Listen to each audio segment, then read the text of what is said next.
Hello hi, అందరు బాగున్నారా? నిన్న నేను చెప్పాను కదండి, వెళ్ళేటప్పుడు చాలా జోష్ లో ఉన్నారు. ఈ రోజు చూడండి, ఒక్కళ్ళ మొక్కలన్న కళ ఉందేమో.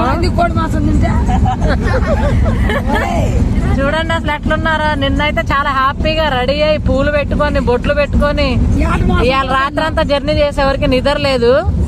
అందుకని చూడండి అందరూ మంపుతో ఊగులాడుతున్నారు. చూడండి నా మొఖం కూడా పీక్కపోయింది కదా, బాగా జలుబు అయిపోయింది, వాటర్ పడలేదు. చూడండి ఎట్లున్నారు అందరూ. అమ్మా ఎప్పుడు వెళ్ళాలిరా దేవుడా ఇంటికి అన్నట్టు చూస్తా ఉన్నారు. మా స్వామి చూడండి గుండు గుండు టైం ఎంత అని కొట్టుకుంటున్నాడు తల మీద. రిటర్న్ అయిపోయాం ఫ్రెండ్స్. మీకు నచ్చితే లైక్ షేర్ సబ్స్క్రైబ్.